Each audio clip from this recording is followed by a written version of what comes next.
Whenever we have broken bones or something, it was like we had to get that aggression out because I lived in Florida at the time. And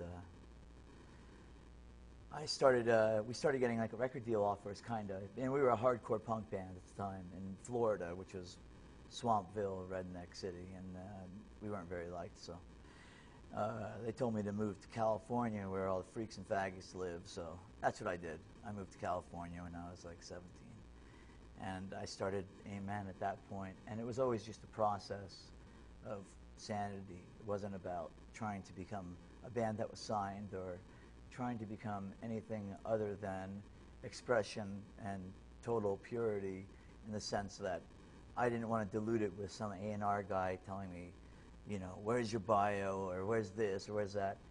And Amen was just a manifestation of a lot of anger and hostility. And it took several years for someone to recognize it, and then we got signed to a record deal, and ever since we've been signed to, been fortunate enough to get record deals consistently on different labels and stuff. And in America, the band isn't too popular. We're not a very popular band, very underground. But in the rest of the world, we can tour the rest of the world, kind of like the Ramones did in the beginning, where they never toured America. And and they always went to Europe, and they went down pretty well. People got it. So people get what we do over anywhere outside of America.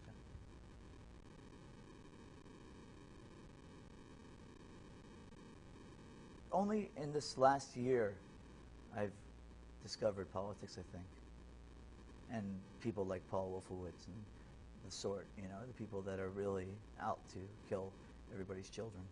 I think right now is a really important time. I've never written music for politics, and I've honestly can say that I'm starting to write music that I feel, unfortunately, has politics involved in it, because it's so important today.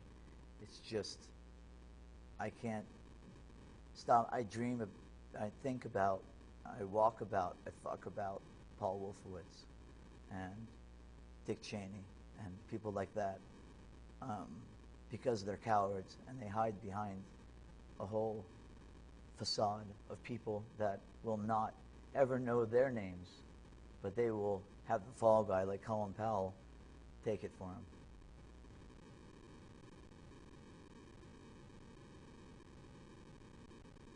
Come America was a song, just a punk rock song, about a sleeping nation that never woke up till 9/11 happened and the sleeping giant awoke.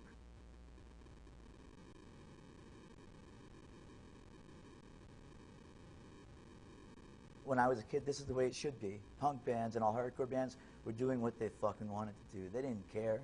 They were doing just the most credible thing they could do. They couldn't play like Randy Rhoads or any other legendary guitar player, maybe. Maybe there were some wizards in the scene or whatever, but it was about what was important was the movement and what people stood for. People stood for something then. And I don't see anybody standing for anything now but SoundScan. And that's the death of music. And that's a sad thing. And I see a lot of geniuses that are dying because of stupid bands like Crazy Town. Stupid bands that purposely sell their souls for money or pussy or fame or whatever it may be. And I don't personally like it, because I think it's murder. I think it's murder in a lot of ways.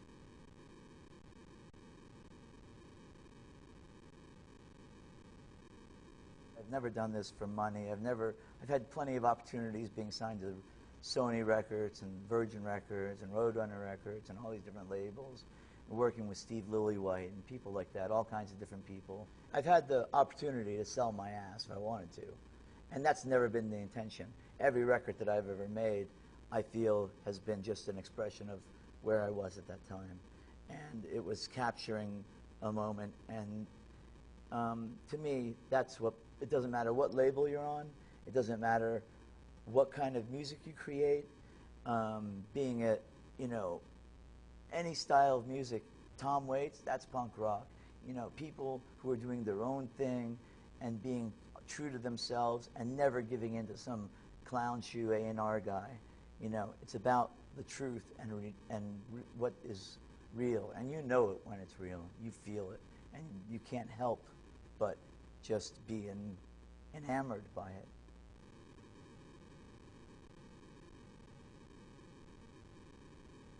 The first concert that I ever went to was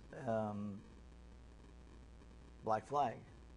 And I was a preteen that was not aware of music at all, with the exception of hearing Black Flag about a week ago, and I heard a song called Police Story. And it said, "Fucking city run by pigs. They take our rights away from all the kids." That's all I needed to hear. I was in. That was just like seeing God's asshole. You know what I mean? It was like the center of the universe. I couldn't fucking believe what I was hearing. It was just, something spoke to me. I was smothered in Freebird and 70s and 80s butt rock, like Bon Jovi and shit like that. You know, it was like, that was just like, because they played at the skate parks and the skate ramps, and everybody's very trendy, you know. And this was not trend. This was authentic feelings, authentic emotions. Everything was real. There was no packaging.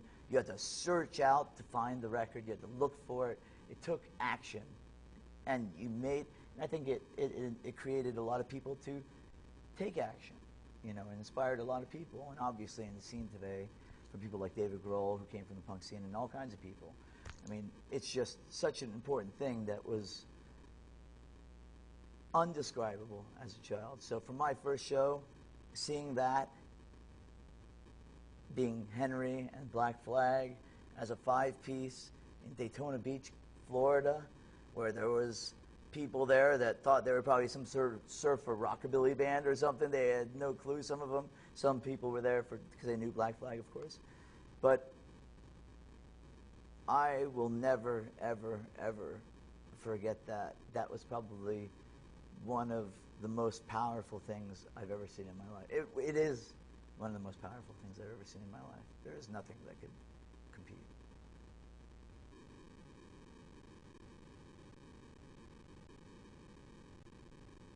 Those photos you speak of are the day, and you can see by my face.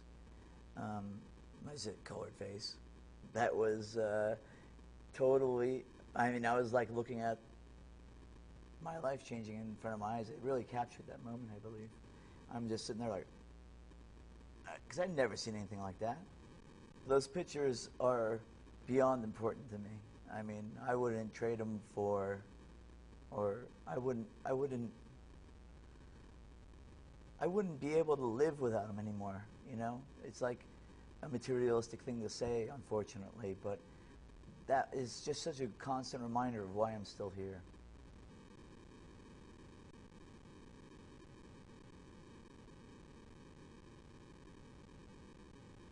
Honestly, we've never been on television in America, really, you know? We've never, maybe the videos and stuff, but we never had a live. This is the first live performance we've ever done on American television.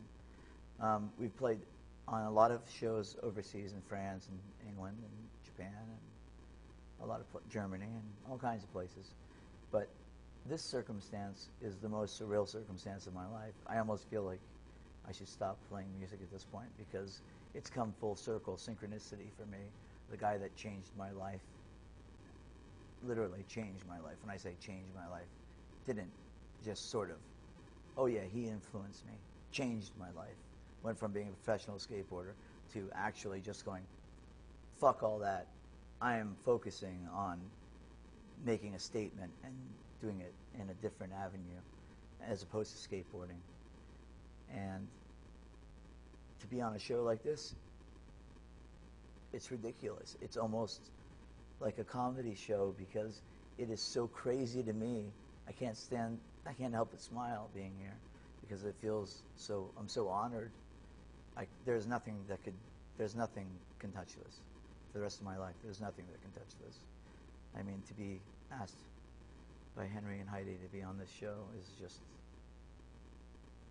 there's nothing that can touch it.